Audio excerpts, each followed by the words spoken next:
O canal do Produtor TV mostra agora a primeira parte da palestra do presidente da Embrapa, Maurício Lopes, realizada na Federação da Agricultura e Pecuária de Minas Gerais. O tema foi o cenário e as oportunidades para o agronegócio nas próximas décadas. Destaque também para a história da agricultura brasileira, considerada hoje uma das mais modernas do mundo. Vamos assistir. Hoje eu vou falar um pouco com vocês sobre a nossa visão, a nossa perspectiva, o que a nossa instituição, a Embrapa, vem realizando e o que ela vem antecipando em termos de risco, de desafio e também de oportunidades para a agricultura do Brasil. Vou falar um bocado sobre futuro. Eu, como sou vinculado a uma instituição de pesquisa e inovação para a agropecuária, eu tenho que pensar o tempo todo em futuro. Eu costumo dizer para os nossos colaboradores na Embrapa que o futuro é, para uma instituição como a nossa, o principal insumo. Se nós não somos capazes de antecipar e antever o que está vindo do futuro, nós podemos, na verdade, tomar decisões equivocadas e seguir caminhos, né, equivocados em direção a esse futuro. Então, esse desafio de pensar e refletir sobre futuros possíveis, eu acho que ele é muito importante para todos nós, em especial para o campo da alimentação e da agricultura, que vem passando por mudanças bastante profundas ao longo dos últimos anos. Mas antes de falar de futuro, eu gostaria, talvez até para localizar um pouco melhor o que eu vou trazer para a discussão com os senhores e as senhoras, falar um pouco também, né, de presente, de trajetória. Com muito orgulho, a gente vê que a agricultura no Brasil se tornou um dos principais pilares, é o grande pilar da nossa economia hoje, é um setor que traz, apesar da crise e das dificuldades que a gente vive, é o setor que ainda traz notícia boa, praticamente todos os dias.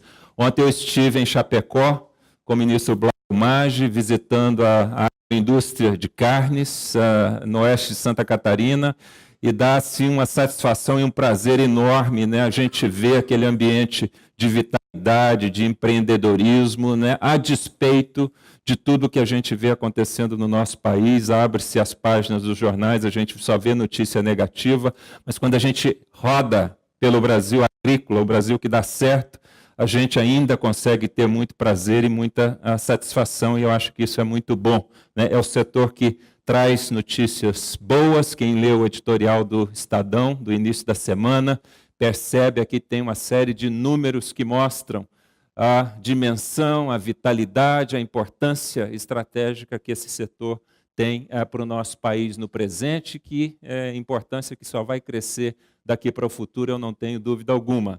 Mas vamos falar um pouquinho do passado recente. Eu costumo, em todo lugar que vou, eu costumo contar essa historinha de início, porque eu acho que nós, brasileiros, às vezes pecamos ao não contar mais essa história. O que esse país fez nos últimos 40 anos, que é algo nada menos que extraordinário. Nenhum país no planeta Terra fez o que o Brasil fez nas últimas 4 décadas, né?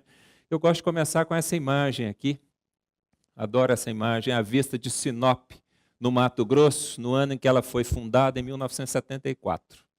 O que é isso? Uma picada no meio do cerrado, bruto, né? Terra ácida, pobre, árvores retorcidas.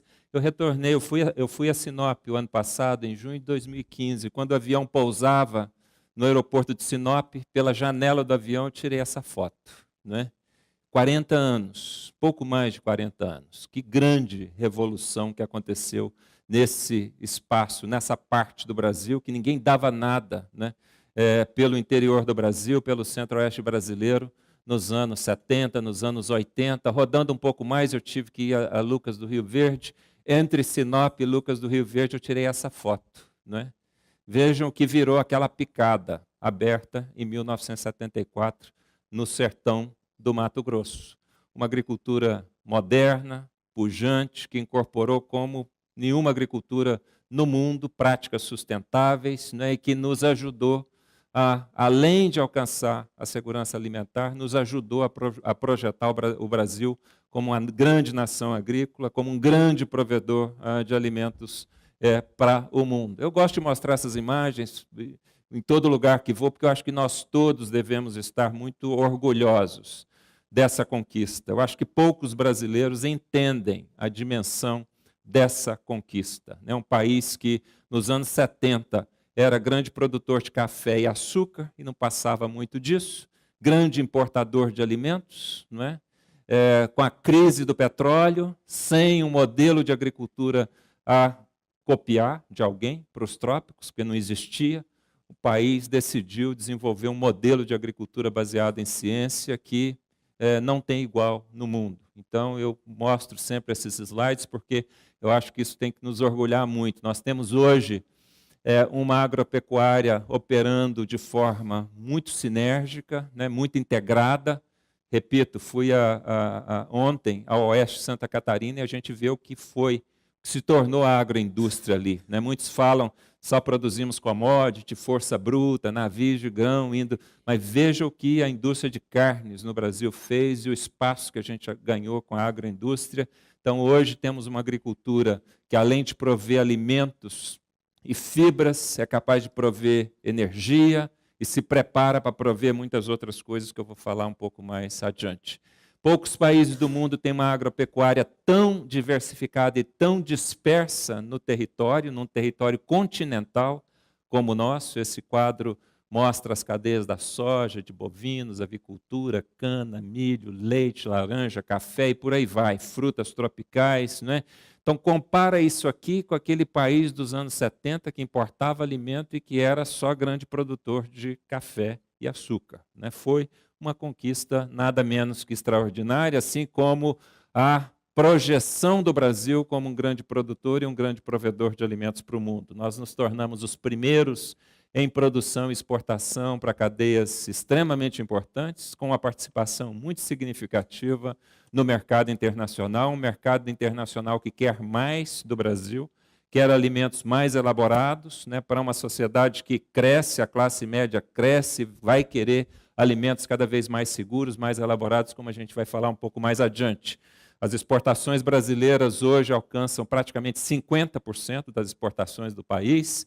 Esse número de PIB, eu acho que é um número assim meio que mentiroso, né? Porque aqui a gente está olhando o PIB só diretamente relacionado ao agro, mas pensa aquele PIB que vem dos caminhões, que transporta a nossa safra, que vem da indústria metal-mecânica, que faz silo, que faz um mundo de coisas. Se a gente for calcular o PIB real do agro brasileiro, vai ser muito mais do que esses 21,5%, ou o que seja. Né? É muito mais.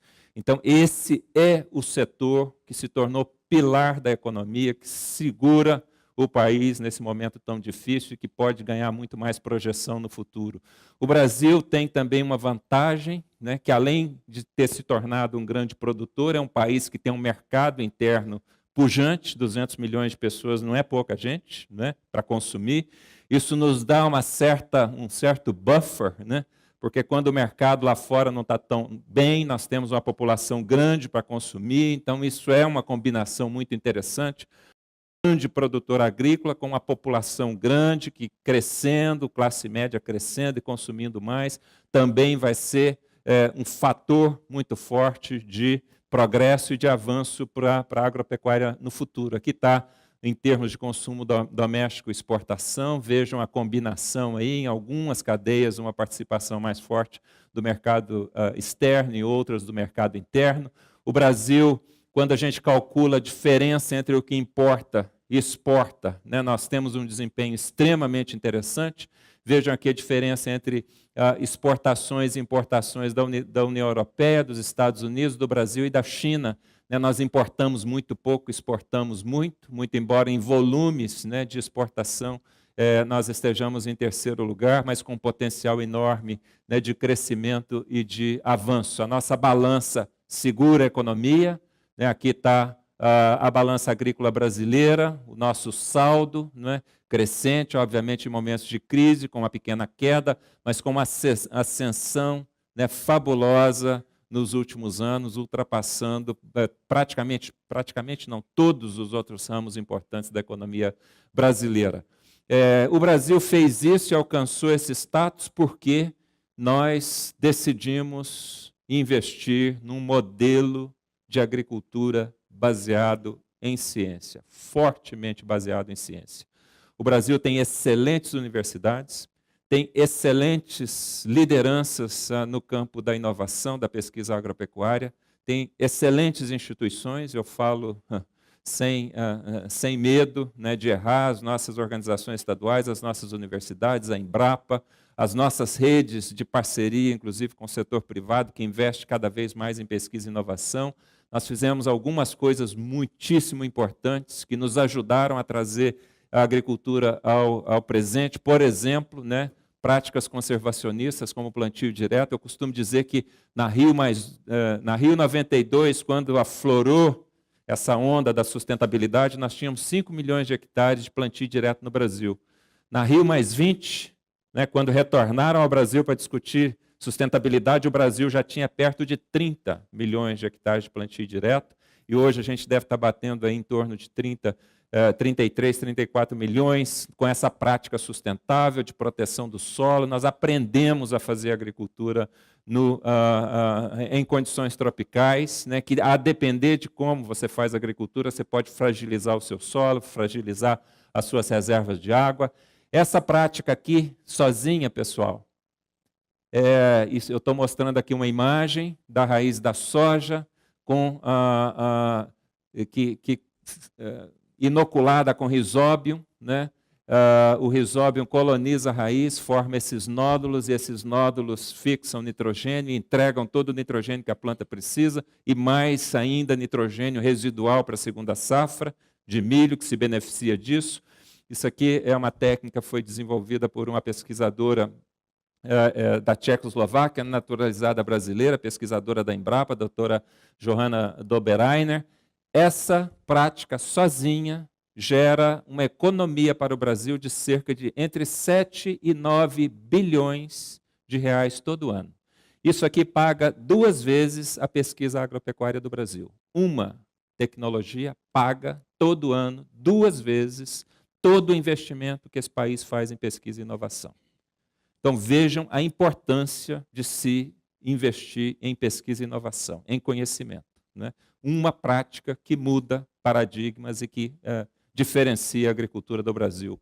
Manejo integrado de pragas, que cresce cada vez mais e precisará crescer cada vez mais no futuro. A combinação dessas práticas, né, proteção do solo, ganho de resiliência, deu ao Brasil uma condição também única de praticamente fazer agricultura 365 dias por ano, né? A segunda safra, a possibilidade de você colher a soja e plantar de imediato uma segunda safra de milho, né? Isso mudou muito a configuração da agricultura nos últimos anos, e esse quadro mostra o crescimento da produção de soja e milho segunda safra, a combinação desses cultivos, né? Soja e milho, tanto que hoje a gente não pode mais ver lavouras ou cadeias pela natureza da cadeia ou da lavoura per se, mas ela tem que ser vista no conjunto, né? Hoje é fundamental a gente olhar o sistema, né, e não mais apenas a lavoura de soja ou a lavoura de milho. Elas têm que trabalhar em sintonia.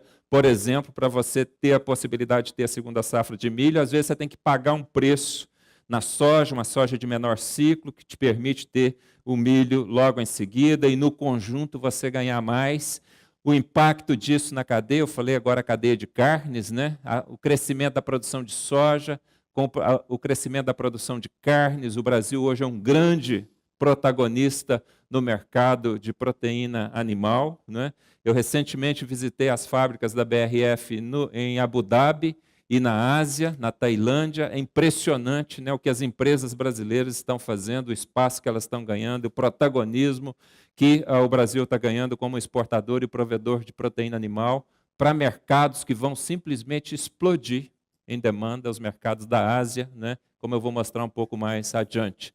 O Brasil está rompendo aí as últimas fronteiras ainda que faltam. O Brasil ainda é muito dependente da importação de trigo, é um dos últimos, digamos, fronts que a gente ainda tem que trabalhar, a tropicalização, mas a gente está avançando muito rápido. Isso aqui foi publicado essa semana, trigo com novas variedades da Embrapa, no Mato Grosso. O Mato Grosso volta a investir no trigo, né? O Brasil já tem hoje tecnologia para caminhar na direção da autossuficiência em trigo, em função dos esforços que a gente vem fazendo para tropicalizar essa cultura e desenvolver sistemas produtivos compatíveis com as necessidades do trópico. O ano passado nós lançamos no Brasil Central essa variedade aqui, BR-354, é um trigo que não deve nada para o trigo do norte, do hemisfério norte. Nós podemos produzir massas e pães com a mesma qualidade que os franceses produzem, que os italianos produzem, com trigo irrigado, nesse caso, já produzido no centro-oeste brasileiro. Para fazer isso tudo, já terminando essa introdução, nós tivemos que fazer um forte investimento, de novo, numa agricultura baseada em ciência. As universidades brasileiras deram uma contribuição extraordinária, universidades como Viçosa, Lavras, Exalc, Universidade Federal do Rio Grande do Sul, que permitiram o surgimento de instituições como a Embrapa, a Ipamig e tantas outras, né? Esse é um dos centros mais avançados da Embrapa, localizado em Sinop, no Mato Grosso. Embrapa Agrosilvo Pastoril, nós temos aqui infraestrutura estado-da-arte para pesquisa em intensificação sustentável da agricultura tropical, que eu vou falar um pouco mais adiante o que é isso, né? Essa integração de sistemas lavoura-pecuária, lavoura-pecuária-floresta, uma belíssima unidade localizada na cidade de Sinop. Inauguramos recentemente o centro mais avançado em pesca e aquicultura, localizado em Palmas, né, que está trabalhando em melhoramento genético, nutrição, sanidade, na aquicultura. Esse que é um front fabuloso para o Brasil ganhar protagonismo. O Brasil tem 12% das águas interiores no mundo, água doce, e nós somos importadores de pescado. Isso é um absurdo. O Brasil tem que romper esse outro desafio aqui, que é fazer crescer a sua aquicultura, a sua produção de peixes. Esse centro vai dar um grande suporte para isso. Bom, isso é um pouco de background, né? Coisas que eu acho que a gente tem que falar muito, né? Que a gente tem que mostrar para o mundo, tem que defender. Eu estive recentemente na COP do Clima, a COP 22 em Marrakech, também fui com o ministro Blairo Maggi na COP da Biodiversidade, a COP 13, em Cancún, e a gente está indo mostrar essa cara do Brasil, porque batem na gente, né, constantemente, que temos uma agricultura destruidora, que não é sustentável, que é predatória, porque a gente não mostra, né, os avanços que nós fizemos. Temos que mostrar mais. Tem passivos, nós temos que reconhecer também os passivos, mas a gente tem que mostrar essa cara da agricultura brasileira, o trabalho inédito que esse país fez nos últimos 40 anos, inédito porque nenhum país fez o que nós fizemos nos últimos 40 anos. Mas isso não significa que a gente não deva olhar de forma muito cuidadosa, de muito inteligente para o futuro, né? Lidar com o futuro não é nada fácil, porque ninguém tem bola de cristal, não é fácil, não é possível adivinhar futuro, mas tem muita ciência para se projetar, para se modelar futuros possíveis, né? E tem muita gente fazendo isso, inclusive a Embrapa está fazendo muito investimento na modelagem de futuros possíveis.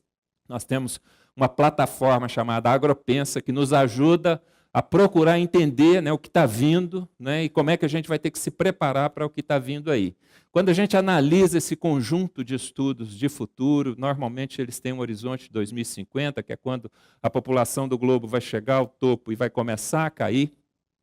A gente percebe o seguinte, né, tem sinais importantes vindo desses estudos. Esses sinais estão resumidos aqui nesses 6 itens, do lado esquerdo: energia, água, alimento, meio ambiente, pobreza e saúde. Esses temas estarão fortemente colocados na agenda de futuro do mundo da alimentação e da agricultura e de muitos outros setores daqui para 2050. Nós temos que atentar para as questões, para as dúvidas, para os desafios, para os passivos que esses 6 itens nos apresentam.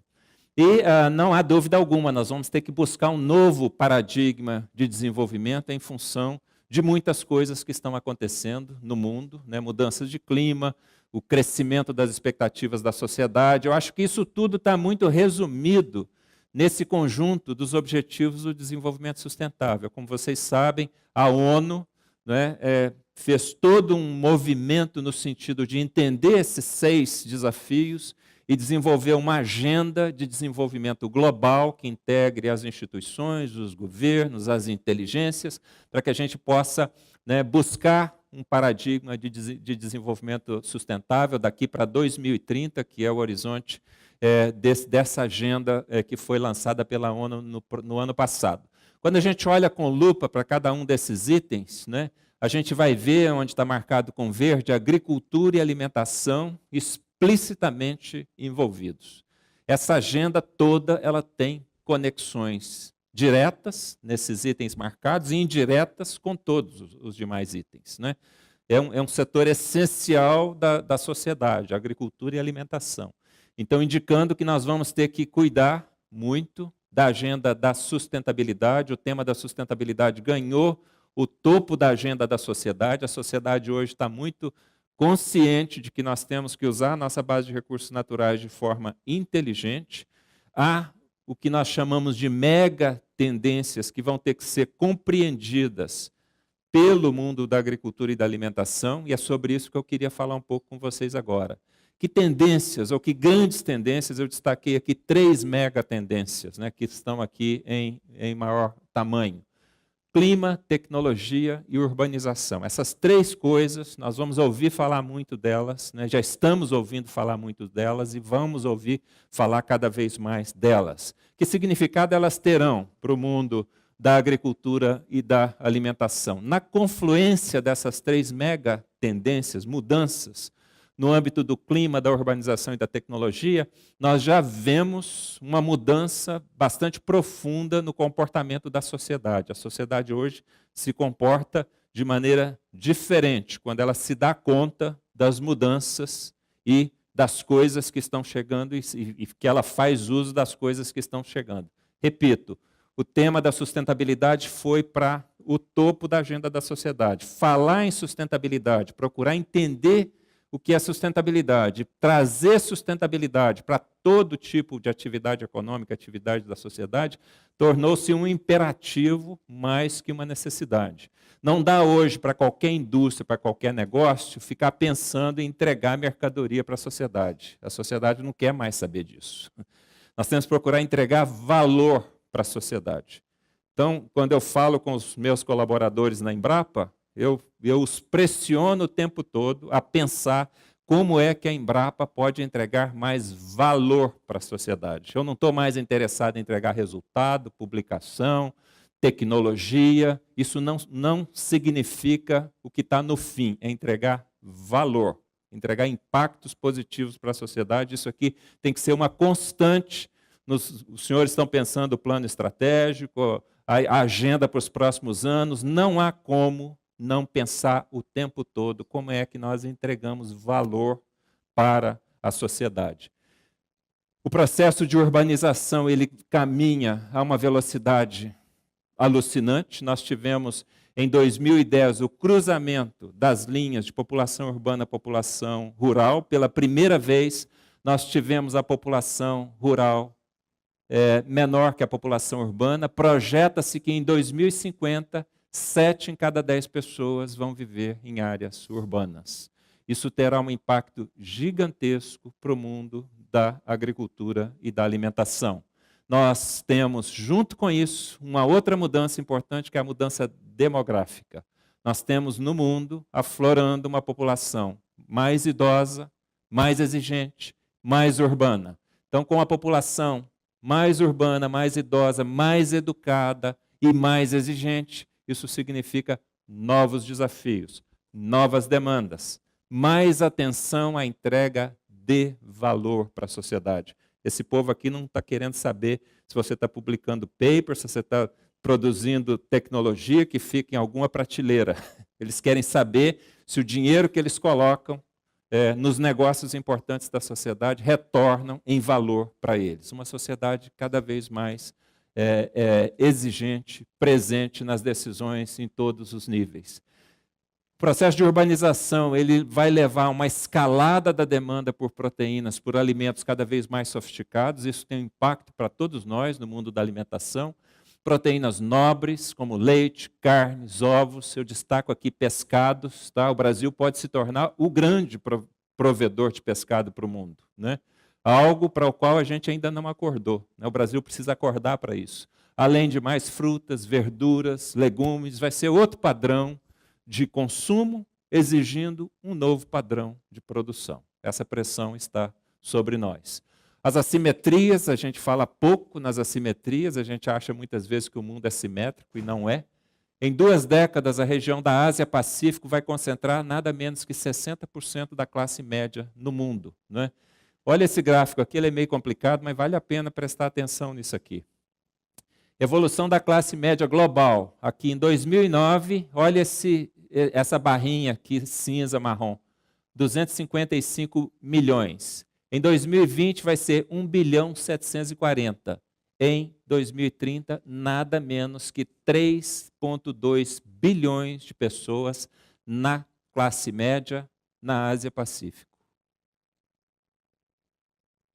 E, em termos de poder de compra da classe média em diferentes partes do mundo, olha o poder de compra da classe média na Ásia-Pacífico de 2009 para 2020 para 2030.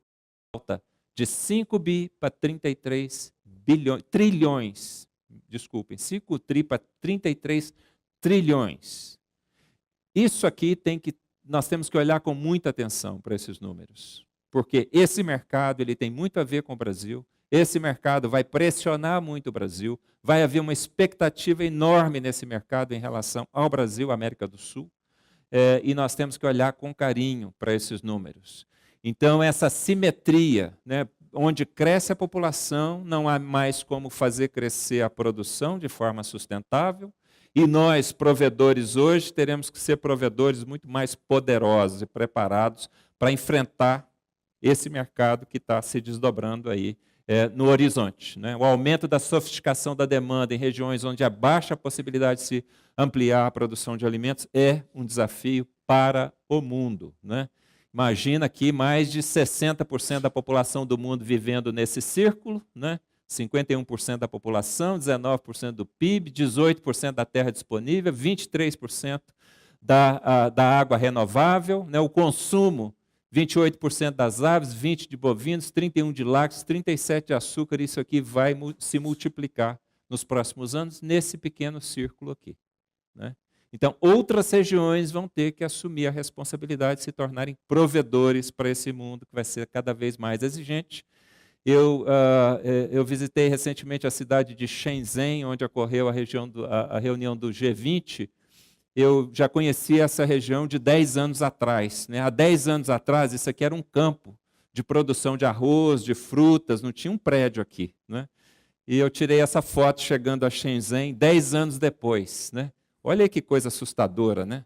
As cidades vão comendo os campos e ocupando as áreas mais férteis na China, né? Isso está acontecendo em toda a Ásia. Bom, na questão de clima, eu não preciso falar muito, porque é um tema que está na crista da onda, está nos jornais o tempo todo. Nós chegamos ao limite do modelo de desenvolvimento dependente de recursos não renováveis, em especial o petróleo. As mudanças de clima, junto com a mudança nos anseios da sociedade, a gente vê hoje a sociedade muito ligada na questão climática, né? Inclusive com riscos enormes para nós, né? Porque a agricultura, a gente tem que reconhecer, ainda é uma atividade muito carbonizada, ainda produz muitos gases de impacto no clima, os chamados gases de efeito estufa. Então, a gente tem que olhar muito essa confluência aqui de clima com urbanização, uma sociedade mais esclarecida, mais exigente, né?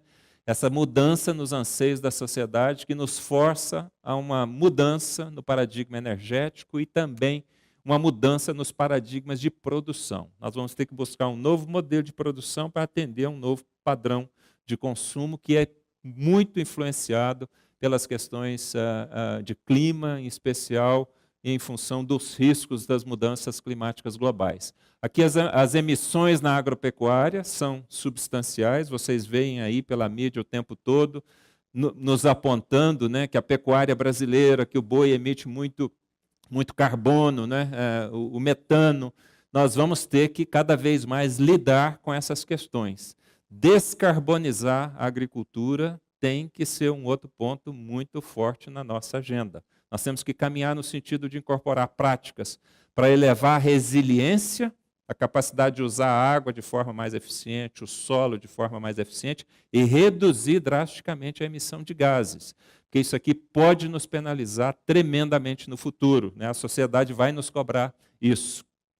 Entender esse nexo água, energia e alimento, ele vai estar cada vez mais forte, né, na agenda da sociedade. Por exemplo, o fato de que nós desperdiçamos 30% do alimento que é produzido hoje e com o desperdício de 30% de alimentos vai 38% da energia perdida, isso é um dado assustador, com o qual nós vamos ter que lidar.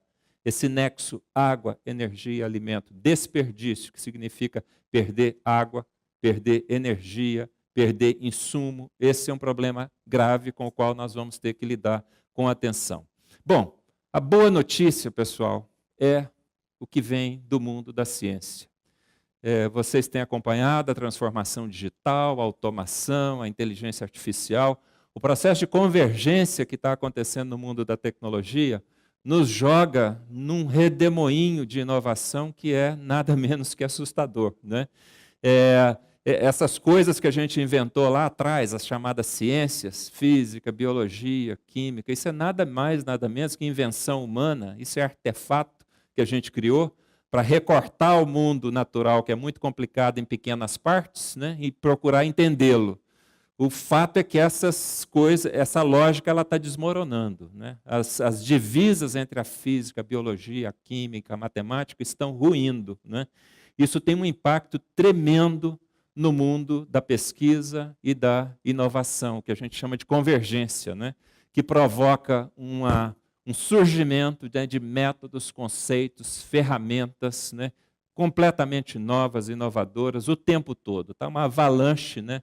Essa transformação, muitas vezes provocada pelos avanços muito rápidos na ciência da vida, né, no entendimento das bases da vida e também da transformação digital, as TICs, as tecnologias da informação e da comunicação. Isso aqui está virando de ponta cabeça o mundo da ciência, né? Então, aqui no campo da biotecnologia, da nanotecnologia, das geotecnologias, da ciência de dados, né? A coisa fascinante, hoje nós podemos produzir dados e informações em larga escala, em grande volume, né? Com uma facilidade enorme. Então, tem uma ciência nova, né, de extrair conhecimento dessas montanhas de dados que hoje os nossos sensores e as nossas máquinas podem gerar. Isso aqui vai ter um impacto gigantesco no mundo da agricultura e da alimentação. Nós já estamos vendo uma revolução no mundo da genômica, o entendimento de genomas, a quantidade de genomas que já foram sequenciados, outros tantos sendo sequenciados. O nosso entendimento hoje sobre as bases, né, o que governa, o que regula os processos vitais, a vida está crescendo enormemente na esteira da revolução genômica. Nós já falamos em criar vida sintética, isso já é possível, né? A genômica na confluência com a transformação digital. Hoje é perfeitamente possível você modelar um organismo em computador, produzir essa sequência in vitro, encapsular esse DNA num conjunto de membranas e criar um novo organismo. Um indivíduo chamado Craig Venter foi capaz de fazer isso há 5 anos. Isso deu origem a essa nova vertente, que é o mundo da biologia sintética, a possibilidade de você criar cromossomos novos, funções biológicas novas, isso vai ter um impacto. E isso aqui, pessoal, não é coisa para daqui a 50 anos, não. Tá? Nós vamos estar falando em resultados da biologia sintética em 3, 4, 5 anos. Né? A edição de genomas, a possibilidade de você fazer a edição de um genoma como você faz a edição de um texto. Você está digitando no Word, tem lá uma palavra que você quer mudar, quer colocá-la numa outra posição, quer compor outra frase. Hoje existe tecnologia para fazer edição no genoma como se faz edição num texto, né? Mudando função biológica, modulando, né, o funcionamento de genomas e das mais variadas funções no genoma. Isso aqui vai abrir caminhos extraordinários para a gente desenvolver plantas, animais e micro-organismos com características moduladas, né? e planejadas para as mais variadas situações. A gente não pode deixar de acompanhar de perto, né, essa nova revolução. A nanociência, a tecnologia na escala do bilionésimo do metro, é um outro mundo, né, para se fazer inovação. As geotecnologias, com a possibilidade de a gente fazer observações extremamente detalhadas da superfície, do espaço geográfico, isso está aumentando muito a nossa capacidade de fazer agricultura de precisão ou de delimitar novas regiões, olhar para o espaço geográfico com um olhar muito mais empoderado pela ciência. Ano passado, a Embrapa fez a modelagem da região do Mato Piba, né, usando o conceito de inteligência territorial estratégica, organizando informação sobre o quadro agrário, o quadro agrícola, socioeconômico, de infraestrutura e delimitando uma região que precisa ser vista com um olhar estratégico, né? Isso aqui também vai mudar muito a maneira como a gente olha, entende e planeja as coisas no espaço geográfico. A grande pergunta é como é que a sociedade acomoda no espaço geográfico de forma planejada e inteligente as funções de interesse da sociedade, as florestas, as estradas, as cidades, os corpos d'água, as fazendas, né? Existe muito conflito hoje porque a gente não sabe fazer isso, ou a gente não usa as ferramentas para fazer isso. As novas geotecnologias vão mudar essa cara.